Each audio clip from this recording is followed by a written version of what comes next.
ગાંઠ રસોળી એટલે શું? ગાંઠ રસોળી એટલે શું કે આપણા શરીરમાં અમુક કોષોનો વધારે પડતો વિકાસ, એને ઇંગ્લિશમાં ટ્યુમર પણ કહેવાય, ઓવરગ્રોથ કહેવાય. હવે આ વધારે પડતો વિકાસ એટલે જો આપણી જે કોષો હોય ને એ વધારે પડતા વિકસી જાય. હવે આમાં એને આપણે ગાંઠ કહીએ કે રસોળી કહીએ. હવે આમાં શું છે કે જેવું કંઈ આવું કંઈ આપણને કંઈ દેખાય શરીરમાં બદલાવ, તો આપણે પહેલું તો શું સમજવું જોઈએ કે એલર્ટ થઈને સાવધાન થઈ જવું જોઈએ કે આ સાદી ગાંઠ છે કે કેન્સર વાળી ગાંઠ છે. જો એના માટે જો તમારે શું ખબર, કેવી રીતે ખબર પડે, થોડું ઘરે બી આપણને થોડું ઈલાજ આપણને ખબર પડી શકે છે કે આ સાદી છે કે આ કેન્સરની ગાંઠ છે. જેમ કે જે કોષો જ્યાં જગ્યાએ ગાંઠ થઈ છે આપણને, કે એની બાજુના જે કોષો છે ને એ જ પ્રકારના કોષોનો વિકાસ થાય તો એ સાદી ગાંઠ કહેવાય. પછી જે જગ્યાએ આપણને ગાંઠ થતી હોય એની બાજુના કોષો કરતા અલગ પ્રકારના કોષો વિકસે, કે એબનોર્મલ કોષોનો વિકાસ થાય તો એને આપણે કેન્સરની ગાંઠ કહીએ છીએ. હવે સાદી ગાંઠમાં બીજું શું તફાવત હોય કે એનો જે આકાર હોય ને, આકાર જે જગ્યાએ શેપ કેવો હોય કે ગોળ હોય, જ્યારે પેલીમાં અલગ પ્રકારનો લંબગોળ હોય, વિચિત્ર હોય, કોઈ શેપનો તમે આમ હાથ ફેરવો તો ખબર ના પડે કે આ છે. પેલામાં તો સીધું આપણને બોલ જેવું જ લાગે સાદી ગાંઠમાં. હવે બીજો શું ફરક છે તો કે આમાં જે મૂળિયા છે ને એ છેક અંદર સુધી ફેલાયેલા હોતા નથી સાદી ગાંઠમાં, જ્યારે કેન્સરની ગાંઠમાં મૂળિયા અંદર સુધી ફેલાવો થાય. એટલે આ કેન્સરવાળી ગાંઠને આપણે આમ ધક્કો મારીએ કે હલાવીએ તો એ જલ્દી હલતી નથી. જ્યારે સાદી ગાંઠમાં શું મૂળિયા ઉપર જ હોય, તમે ધક્કો મારો હલાવો તો એ હલી શકે છે. હવે આ સાદી ગાંઠ શું છે, જલ્દી વિકાસ થતો નથી. જ્યારે આ કેન્સરની ગાંઠ છે ને એ જલ્દી વિકાસ થાય. 15 દિવસ પછી જુઓ, મહિના પછી જુઓ તો એમાં વિકાસ વધારે જોવા મળે. દુખાવામાં તો શું છે કે બહુ ખબર પડતી નથી. ઘણી વખત કેન્સરની ગાંઠમાં બી દુખાવો ઓછો હોય છે, પછી ક્યારેક વધવા માંડે, ક્યારેક ઘટવા માંડે, એટલે એમાં બહુ ખબર ના પડે. પણ બીજું શું છે કે કદાચ તમે શું પછી અમુક ટેસ્ટો કરાવી શકો. અત્યારે શું કોઈ બી ચેન્ટ લાગે શરીરમાં તો આપણે ડૉક્ટરને આપણા પૂછી જઈએ તો આપણને શું અંદર સોય નાખીને ટેસ્ટો એ લોકો તપાસ કરતા હોય છે. ઘણી વખત એમાંથી કોઈ ટુકડા કાપીને કાઢીને ચેક કરતા હોય છે. અત્યારે તો સીટી સ્કેન છે, MRI છે, એમાં પણ ખબર પડી જતી હોય છે કે કઈ ગાંઠ છે. એટલે આવું કંઈ દેખાય તો તમારે એક વખત તો એનું નિદાન કરાવવું જ જોઈએ, બરાબર? તો જ તમે શું પાછળ જતા શું અમુક તકલીફોથી બચી શકો. કેન્સરની ગાંઠમાં કેવું હોય છે કે એક વખત જો એનો ફેલાવો બધી જગ્યાએ ફેલાઈ ગયો ને પછી તો બહુ અઘરું થઈ જાય છે, અને એનો ફેલાવો પણ જલ્દી થતો હોય છે. પેલી ગાંઠમાં તો એટલું બધું ફેલાવો થતો જ નથી. અને આ ગાંઠમાં કેવું, કેન્સરની ગાંઠમાં કેવું છે, એની ટ્રીટમેન્ટમાં એક વખત સર્જરી આપણે કરી દીધા પછી પણ એ અમુક કોષ રહી જાય ને તો પાછું બી એનો વિકાસ ફરી થાય છે. જ્યારે એમાં કિમોથેરાપી થાય છે, રેડિયેશન થાય છે, રેડિયેશન થેરાપી, એ બધું ટ્રીટમેન્ટ આવે છે. આ સાદી ગાંઠમાં તો શું સર્જરી જ કરતા હોય છે આ લોકો. એટલે આવું બધું થોડું આપણને ઉપર છેલ્લું નોલેજ મળે છે આ ગાંઠમાં. આવું બની શકે છે. હવે આપણે આવું કશું બી થાય આપણના ગાંઠમાં તો આપણી ટ્રીટમેન્ટને આપણા જે ફેમિલી ડૉક્ટરને આપણે મળવું જોઈએ. પણ આપણે ઘરે શું કરી શકીએ? ઘરે શું કરી શકીએ એ તમને કહું. અત્યારે શું એક જાપાનના બાયોલોજિસ્ટ છે, એમનું નામ શું છે કે યોશિનરી ઓસુમી એવું કંઈક નામ છે, બરાબર? એ બાયોલોજિસ્ટ છે. એમને આ ઓટોફેજી માટે એક એવોર્ડ પણ નોબેલ પેલું શું પ્રાઇઝ મળેલી છે. એટલે એમને શોધ કરી છે, એમને ખાસી બી મહેનત કરી હતી આના માટે કે આ શું ઓટોફેજી એટલે એવું છે કે તમે તમારા શરીરના કોષો જાતે જ ખરાબ કોષો હોય ને, આ બધા વિકાસ થતા એને ખાઈ જાય. એટલે જાતે જ આપણા કોષો આપણા ખરાબ કોષોને મારીને ખાઈ નાખે, એને કહેવાય ઓટોફેજી. હવે ઓટોફેજી આપણા શરીરમાં વિકસાવવા માટે કંઈ ડાયરેક્ટ નથી વિકસતું. એના માટે આપણે શું કરવું પડે છે? ઓટોફેજી એટલે એક જાતનું આપણા વડીલો અને આપણા જે ધર્મગ્રંથોમાં અને જે આપણા ઉપવાસો વ્રતમાં બધું કીધું જ છે કે એક ઉપવાસ જ હોય છે એક પ્રકારનો. એમાં આપણે ખબર નથી પડતી આપણને કઈ રીતે ઉપવાસ કરવાના હોય છે. તો આ ધીરે ધીરે આની આ રીતે તમે ઉપવાસ કરો તો ધીરે ધીરે તમારામાં ઓટોફેજી વિકસે છે. અને શું છે કે અમુક સમયગાળા પછી એનો ફરક તમને દેખાવા માંડે. હવે જ્યારે લાસ્ટ સ્ટેજમાં ને જ્યારે બહુ વિકસી ગયું હોય ને બહુ કેન્સરનું બહુ તમારા શરીરમાંથી વજન ઘટી ગયું હોય ને તમારે લોહી ઓછું થઈ ગયું તમે નબળા પડી ગયા, ત્યારે આ બધું બહુ કામ નથી લાગતું. એટલે જ્યારે બી તમને દેખાય, શરૂઆતના સ્ટેજ દેખાય અને તમારા શરીરમાં આવું કંઈક દેખાય ને ત્યારે જ તમે સજાગ થઈને આ કંઈક કરો તો તમને એના ફાયદા જલ્દી દેખાય. બરાબર. હવે ઓટોપેજી કેવી રીતે કરવાની? તો કે ઉપવાસ કરવાના. ઉપવાસ કરવા માટે તમારે એવું કરવાનું હોય છે કે શરૂઆતમાં તમે શું કરો તો કે જે દિવસ એક 24 કલાકના ઉપવાસ ચાલુ કરો, વચ્ચે પાણી જ પીવો.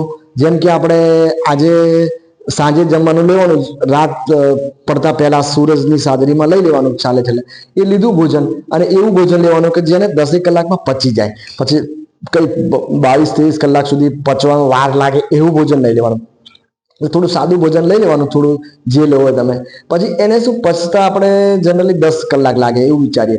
હવે સાંજે લીધું એટલે સવારના 7 વાગ્યા સુધીમાં, કદાચ સાંજે 7 વાગે લીધું, સવારના 7 વાગ્યા સુધી બધું ખલાસ થઈ જાય તો તમારું પેટ ખાલી. હવે જો તમારી આ જે સિસ્ટમ હવે ચાલુ થતી હોય છે, એક દિવસ પણ ના થાય, તમે 2-3 દિવસ કરો પછી ચાલુ થાય. તો એમાં શું હોય છે કે આપણા જે શરીરના જે બધા જ કોષોની મજૂરી અને મહેનત એ આપણા 70-80% આપણા શરીરના જે ખોરાકનું પાચન કરવામાં જ જતી હોય છે. એટલે શું છે કે હવે જો આપણે પાચન આપણું પૂરું થઈ જાય એટલે આપણા બધા જ કોષો રેસ્ટ લેતા હોય છે, અને એમને બી પછી જીવવા માટે કઈ ને કઈથી તાકાત એનર્જી લેવી પડતી, કઈ ને કઈથી ગમે તે. હવે આપણે અહીંયાથી સવારના 7 વાગ્યા પછી આપણે બધું ભોજન બંધ કરી દીધું, કશું જ નહીં, તો શું થાય છે? એ કોષો શક્તિ ક્યાંથી મેળવશે? તો કે ગમે ત્યાંથી કોઈ આપણે ફેટ વધેલી હોય ત્યાંથી મેળવે, કાં તો ઘણા કોષો શું કરે કે એની આજુબાજુના કોષો શું કરે છે, કોઈ જે અમુક નબળા કોષો હોય, મરી ગયેલા હોય, એમને ખાઈ જાય, કાં તો પછી જો આવા કેન્સરના કોષો હોય એમની ઉપર તરાપ મારે અને એમનો નાશ કરે. એટલે આ રીતે આપણા જે શરીરના જે કોષો હોય છે એ રીતે એમને મારીને એમને કદાચ ખાઈ બી જાય, કાં તો પછી એમને નબળા પાડે. એ રીતે એમનો વિકાસ બી અટકી જાય છે, અને આપણા જે સારા કોષો હોય એમનો ટાઈમ મળી રહેતો હોય છે એમની સામે લડવાનો. બરાબર, એમની સામે લડવાનો. એટલે આ રીતે આપણી ઓટોપેજી સ્ટાર્ટ થતી હોય છે. એમાં શું છે કે સવારના 7 વાગ્યાથી તમે સાંજના જેટલા વાગ્યા સુધી તમારો ઉપવાસ ખેંચાય એટલા વાગ્યા સુધી ખેંચો. પાણી વધારે પીવું પડે, કે પાણી વધારે પીશો તો જ ફાયદો થાય. હવે અને વચ્ચે કશું જ નહીં લેવાનું. કોઈ તમે ગમે તેવું ખાશો તો પાછું એને પચાવવામાં પાછા કોષો ટાઈમ આપશે તો પછી આનો જોઈએ એટલો ફાયદો નહીં થાય. હવે આવું ઘણા લોકો કરવું પડતું હોય છે. અમુક 3 દિવસ, ઘણા લોકો શું 1 દિવસનો કરી શકે, ઘણા લોકો 2 દિવસનો કરી શકે, ઘણા લોકો 3 દિવસનો કરી શકે.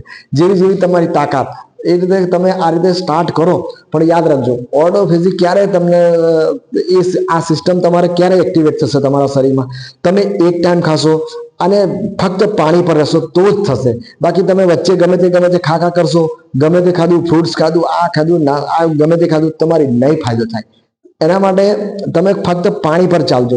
આપણા જે ઉપવાસ, જે આપણું ઉપવાસનું આટલું બધું મહત્વ છે, તમે એને સારી રીતે સમજો અને સારી રીતે કરો તો તમને 10-15 ઉપવાસ પછી તમને કઈ ને કઈ પરિવર્તન તમારા શરીરમાં દેખાવાનું જ છે.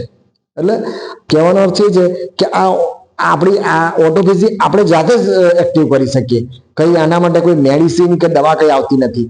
અને શું તમારા ગમે એવા ખરાબ કોષોનો બી વિકાસ થયેલો હોય શરીરમાં, ગમે તેવા ખરાબ કોષો, તો બી તમે શું એની સામે લડી શકો છો, અને એ કોષોના આપણા જે સારા કોષો છે ને એ નાશ કરી શકે છે. પણ કહેવાનો અર્થ છે કે ઉપવાસ કરો, એવા કરો, તમારા શરીરમાં એવો ખરાબ રોગ આવી ગયો છે, હવે તો તમે જાગૃત થાઓ. કે એકલી મેડિસિનના ભરોસે રહેશો, જેમ જેમ કેન્સરના કોષો આગળ વધશે એમ તમે શું કે મોતના મુખમાં જશો.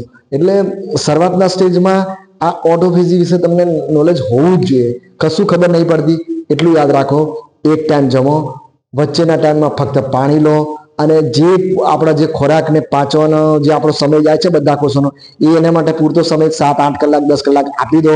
પછી શું એને પૂરો સમય પેટ ખાલી રાખો. એટલે પેટ ખાલી રાખો, કદાચ લિક્વિડ લેવું પડે, લિક્વિડ લેવાય. પૂરેપૂરો સમય 24 કલાક માટે આપો તો શું છે કે આપણી આ સિસ્ટમ ધીરે ધીરે એક્ટિવેટ થઈ જશે. એના બી ટાઈમ લાગતો છે, 2-3 દિવસમાં તમારી સિસ્ટમ એક્ટિવેટ થઈ ગઈ એટલે. આના માટે તો આપણા જે જાપાનના જે બાયોલોજીસ્ટ છે એમને બહુ મહેનત કરી છે. એટલે તમે વિશ્વાસ કરો, આપણા વડીલોએ બી કીધું છે, આપણા ધર્મ ગ્રંથોમાં બી ઉપવાસનું મહત્વ છે. પણ આ રીતે તરીકો હોય છે ઉપવાસ કરવાનો. હવે આવું કરો તો તમને ધીરે ધીરે ધીરે ધીરે ધીરે ધીરે કંઈક અંશે ફાયદો દેખાય છે. હવે શું અમારે ટ્રીટમેન્ટની વાત કરીએ. ટ્રીટમેન્ટમાં અમારી હોમિયોપેથિકની ટ્રીટમેન્ટમાં વાત કરું છું, કેમ કે હોમિયોપેથિકમાં ટ્રીટમેન્ટમાં ઘણા દાખલા એવા મળ્યા છે કે અમુક કેસો સોલ્વ થયા છે એટલે કહીએ છીએ. અમુક આમ તો ટ્રીટમેન્ટ નથી, કેમ કે આની સર્જરીને આવું બધું ટ્રીટમેન્ટ છે, પણ હોમિયોપેથિકમાં આવું અમુક દેખાયા છે, અમુક લોકોને રિઝલ્ટ મળ્યા છે. જેમ કે શરીરમાં કોઈ બી જગ્યાએ ગાંઠ હોય, કડકપણું હોય, એકદમ કઠણપણું દેખાય, તો તમે કેલ્કેરિયા ફ્લોર બાયોકેમિક નામની મેડિસિન આવે છે. એ 6x માં પાવરમાં તમે 2-3 મહિના, જો ટ્રીટમેન્ટ લાંબી કરવી પડે, 2-1 મહિના તો આપવા જ પડે, કઈ 10-15 દિવસમાં પરિણામ ના મળે તો એ તમે ચાલુ રાખો. પછી તમારામાં શું છે કે બીજી ટ્રીટમેન્ટ કઈ આવે બાયોકેમિકમાં, કોઈ પાણી ભરાયું હોય એવી લાગે તમને, કે શરીરમાં કોઈ પાણી ભરાયું, આ ગાંઠ કડક પણ હોય તમને ખબર પડી ગઈ.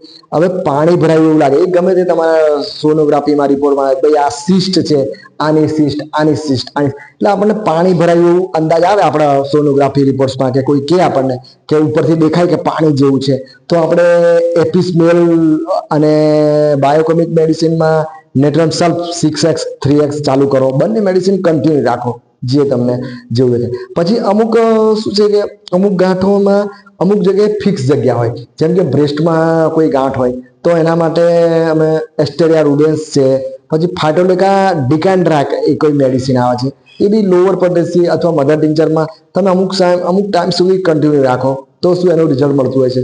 અમુક પેટમાં અન્નળી છે, આ સ્ટમક હોજરી કહીએ, અને હોજરીના બધા ઉપરના ભાગોમાં કોઈ જગ્યાએ કેન્સરની કોઈ ગાંઠ દેખાય કે અંદર મોટા ચાંદા થયા, વિકસાઈ ગયા હોય, તો આપણે કયું કોન્ડુરેંગો મધર ટિંચર વાપરીએ છીએ. અને જો નીચે જઈએ સ્ટમકથી થોડા આંતરડા ને એ બધા વચ્ચે જઈએ તો ઓર્નિથોગેલમ વાપરીએ છીએ. પછી ખાલી દુખાવો વધારે બતાવતું હોય, ફક્ત દુખાવો વધારે બતાવતું હોય, કોઈ બીજા સિમ્ટમ્સ નહીં દેખાતા હોય, કોઈ ચાંદા બંદા ના પડ્યા હોય અને દુખાવો વધારે બતાવતું, હાઇડ્રાસ્ટેટિસ કેન મધર ટિંચર તમે ચાલુ કરી શકો છો. 20-25 ટીપકા પાણીમાં મધર ટિંચર, અડધો ગ્લાસ પાણીમાં 3 વખત 4 વખત પીવો, બરાબર. હવે ઇચિનેસિયા જ્યારે બધું છેલ્લું સ્ટેજ આવી જાય, જ્યારે તમારાથી બધું પતી ગયું, તમે ફક્ત પેનને રિલીફ કરવા માટે ઇચિનેસિયા વાપરો છો, બરાબર. હવે બીજી એક મેડિસિન છે કઈ કે લીવરમાં કોઈ એવું કોઈ દેખાય તમને, તો લીવર માટે કઈ મેડિસિન છે, કોલેસ્ટેરિયમ ચાલે. હવે સ્ત્રીઓમાં ગર્ભાશયમાં કોઈ તકલીફ દેખાતી હોય તો ફ્રેક્સિનસ અમેરિકાના એવી મેડિસિન આવે છે, એવી મધર ટિંચર ચાલુ કરો. પેલી કોલેસ્ટેરિયમ 3x ટેબ્લેટ્સમાં ચાલુ કરો, બરાબર. પછી કોઈ અંદર પ્રોસ્ટેટની કોઈ ગાંઠ હોય કે એમાં કોઈ એલર્જમેન્ટ હોય, વધારો થતો હોય, તો તમે શું છે કે સેબલ સેરુલેટા નામની મેડિસિન, આવી અમુક મેડિસિન અમુક અંગો પર વધારે અસર કરતી હોય છે. તો એ તમે થોડું થોડું નોલેજ રાખો, અને જે અમુક બાયોકેમિક મેડિસિન કન્ટિન્યુ રાખો. કન્ટિન્યુ એટલે 2-3 મહિના સુધી ચાલુ રાખો. તમારી અમુક ટ્રીટમેન્ટ, પેલી બી ટ્રીટમેન્ટ ચાલુ રાખો, આ બી ટ્રીટમેન્ટ ચાલુ રાખો. અને જે મેં તમને સમજાવ્યું કે ઓટોફેઝી ટ્રીટમેન્ટ એ બેસ્ટમાં બેસ્ટ ટ્રીટમેન્ટ છે. કોઈ બી અંદર આપણા શરીરમાં કોઈ બી ખરાબ જે કોષોનો વિકાસ થતો હોય છે એના માટે ઓટોફેઝી, ઘણા લોકોએ આના માટે મહેનત બી કરી છે, અને આપણા જે વડીલોએ બી મહેનત કરી છે. આપણા દરેક ધર્મગુરુઓ બી કહે છે ઉપવાસ કરો, ઉપવાસ કરો. પછી આપણા જે તહેવારો છે એ બી આના પર આધાર રાખે છે. અમુક શ્રાવણ છે, નવરાત્રી છે, ગણપતિ છે, આપણો 11, પૂનમ, આ બધું શું છે, ઓટોફેઝી જ છે એક જાતનું. અને આપણા વડીલોને આપણું જે ધર્મગ્રંથમાં અને આપણી સંસ્કૃતિમાં કીધું જ છે, પણ એનો તરીકો આપણને ખબર નથી. આપણે ઉપવાસ કરીએ, વચ્ચે ગમે તે ખાઈએ, આ કરીએ, આપણા પેટમાં આપણે ખાલી રાખતા નથી, એટલે એનો જોયો ફાયદો ના દેખાય. ઓટોફેઝી 10-15 દિવસમાં જ રિઝલ્ટ આપી દેતું હોય છે, અમુક શરૂઆતના સ્ટેજમાં. પછી છેક છેલ્લે જતા રહો તો બહુ કંઈ એનો ફાયદો થતો નથી. કહેવાનો અર્થ છે કે આવા મોટા મોટા રોગોમાં તો તમે આવી રીતે કરવું જ પડે, કેમ કે પરિણામ બી જોઈએ. આપણને પાછળ ઘણી હેરાનગતિ થવાની છે. પાછળ શું છે, ઓપરેશન થવાના છે, આ રેડિયેશન કરવાના છે, અને ઘણી મોટી મોટી તકલીફોનો સામનો કરવાનો છે. તો બેટર છે કે શરૂઆતમાં તમે થોડા જાગી જાઓ, સજાગ બનો, અને અમુક આવી કંઈક કરો તો શું છે, તમને શાંતિથી સહેલાઈથી તમારા રોગો સામે લડી શકો અને શું છે કે આરોગ્ય તમને સારી રીતે પ્રાપ્ત થઈ શકે. થોડી ટ્રીટમેન્ટનો બી સહારો લો, થોડી હોમિયોપેથીનો બી સહારો લો. હોમિયોપેથિકમાં બી અમુક પુરવાર થયેલું છે કે અમુક રોગો સામે તમારા જે સારા એવા હોમિયોપેથિક ડોક્ટર એને કન્સલ્ટ કરો, સારી એવી મેડિસિન મળી જાય ને. અમુક કોન્સ્ટિટ્યુશનલ ટ્રીટમેન્ટ બી તમારી પકડાઈ જાય તો બી તમને રિઝલ્ટ મળી જાય છે. તો હવે કહેવાનો અર્થ કે બધું તમને થોડું સમય મારથી વધારે ના લેવાય, હવે સમય બાજુ બી જોવું પડે. એટલે થોડા સમયમાં તમને લાગ્યું, ગમ્યું હોય તો લાઈક કરો મારા વિડીયોને અને મારી ચેનલ સબસ્ક્રાઈબ કરો. લાઈક સબસ્ક્રાઈબ કરશો મને શું છે હિંમત આવશે કે ભાઈ મારા દર્દીઓને તમને મારા વિડીયો ગમી રહ્યા છે તો હું બીજો કોઈ વિડીયો બનાવું તો શું એની અંદર વધારે દિલથી મહેનત કરું અને એટલું સરળતાથી બોલું કે તમને ખબર પડી જાય. બસ મારો કહેવાનો આ જ આશય છે.